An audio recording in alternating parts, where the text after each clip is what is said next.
ज्यावेळेस कापणी होईल त्यावेळेस काय ऍव्हरेज येतं त्याच्यावर या नवीन सरकारने तो धोरणात्मक निर्णय घेतला आलेला आहे. याला पहिले काढा 99%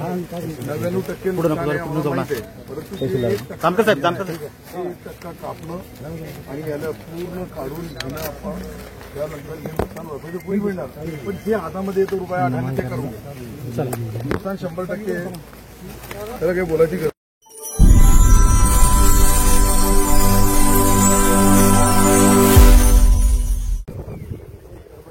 बाकीचे पैसे थोडं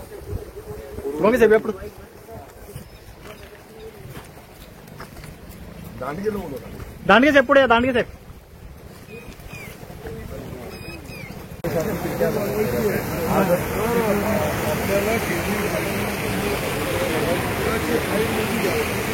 मंदिराच्या लेवल त्या लाईनला आणि खालचा जो तुमचा बंद करण्याची जी पद्धत आहे ती कमी यावर पालोदला गेलं त्यावेळेस नदीचा पात्र तुमच्याकडनं काही कधीच भरलेला आहे काही सेकंड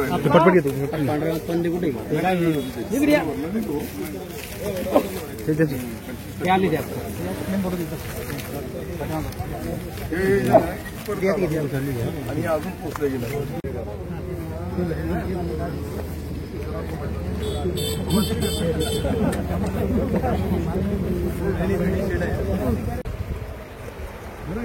स्रोत तपासत का आपल्या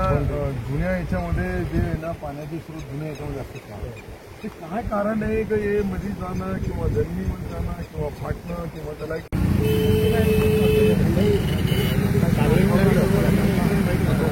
नाही इथं नाही येणार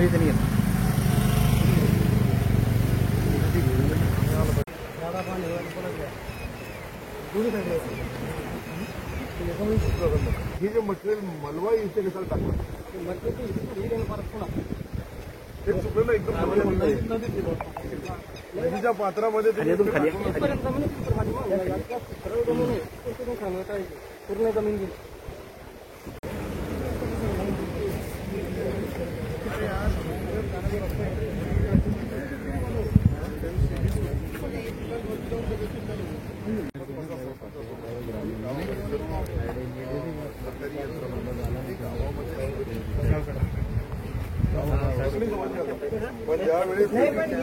सरपंच साहब के साथी के लिए अरे पर गए का फिर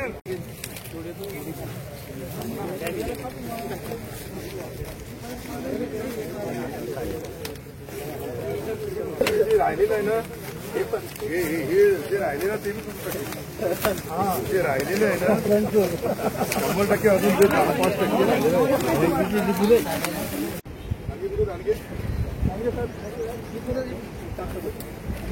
याला पहिले फोन करा आणि त्या लाईनला पूर्ण संरक्षण भिंत घेऊन टाका गावामध्ये पाणी येणार नाही आणि त्याला व्यवस्थित हे करून या मंदिराच्या कोपऱ्याने घ्यायच्या काटा होऊन जाईल त्याचा घेतला ना यालाही वाढवलं नाही चांगले फार गाव करायचे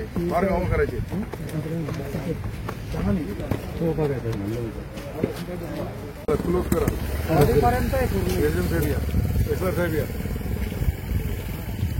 क्लोज करा क्लोज कोणत्या गावाला चालत आहे चालावं लागेल चला घ्या म्हणजे आपल्याला फार लंबा 7 गाव आहे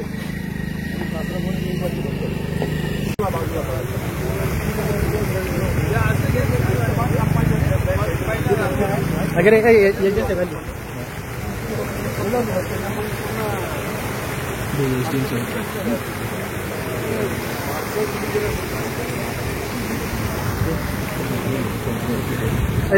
रामदास सर होते सर तुमच्या मागून इथे बाजूला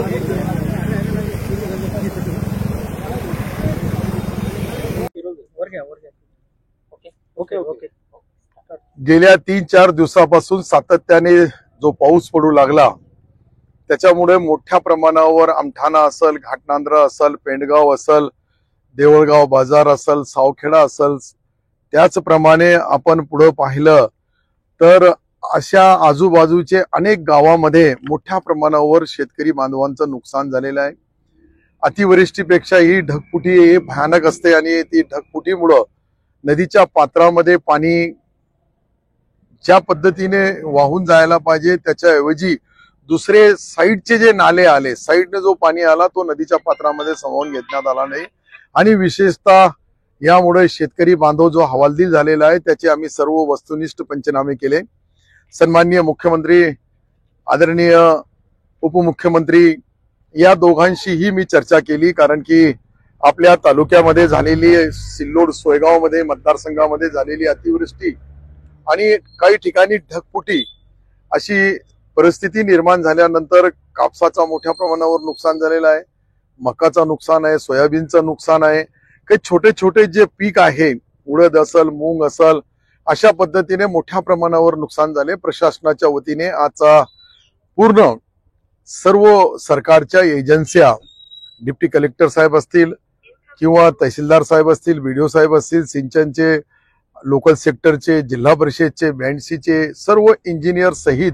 सरकारी यंत्रणा ज्या काही फॉरेस्ट डॅमेजमुळे मोठ्या प्रमाणावर बाधित झालेल्या शेतकऱ्याच्या बांधापर्यंत गेलो आणि त्यांच्याशी चर्चा केली. अजून आमचे 7 गावं बाकी आहे. हे 7 गावं संध्याकाळी 7 वाजेपर्यंत सर्व गावाला व्हिजिट देणे आणि वस्तुनिष्ठ पंचनामे करण्याचे आदेश सन्माननीय मुख्यमंत्री देवेंद्रजी, उपमुख्यमंत्री एकनाथरावजी शिंदे साहेब आणि अजितदादा या तिघांनीही दिलेले आहे की जी परिस्थिती ही आसमानी संकट आलेला आहे, अशा आसमानी संकटावर व्यवस्थितशीर पंचनामे करून सरकारकडे पूर्ण रिपोर्ट पाठवावा. काही घराची पडझड झालेली आहे, काही ठिकाणी पशुधन वाहून गेलेलं आहे, काही ठिकाणी आज आम्ही फिरलो त्या ठिकाणी मोठ्या प्रमाणावर 7 ते 8 दुकाना देवळगावमध्ये त्यांच्या दुकाना मी पाहिल्या. त्या दुकानामध्येही पाणी गेलं आणि त्यांचाही मोठ्या प्रमाणावर ते व्यापारीचं नुकसान झालेलं आहे. एक सिमेंटची गाडी 640 बॅगाची त्यांनी उतरली आणि नंतर नदीला पात्रामध्ये पाणी आला, त्याच्यामुळे मोठी नुकसान झाली. या नुकसानाचा सर्व पंचनामे करून महाराष्ट्र सरकारचे लोकप्रिय मुख्यमंत्री आदरणीय देवेंद्रजी आणि एकनाथरावजी शिंदे साहेब, उपमुख्यमंत्री दादा या तिघांनीही शेतकऱ्याला हवालदिल न होता त्याच्या पाठीशी सरकार आहे. जे जे नुकसान झालेलं आहे, एकही नुकसान झालेला शेतकरी नुकसानपासून वंचित राहणार नाही याच्यासाठी सर्व सरकारी यंत्रणा सकाळी 10 वाजेपासून तर आता 4 वाजेपर्यंत पहिला टप्पा झाला, दुसरा टप्पा उद्याही दिवसभर आणि 3 दिवसामध्ये सर्व पंचनामे होतील. तलाठी असल, कृषी सहाय्यक असल,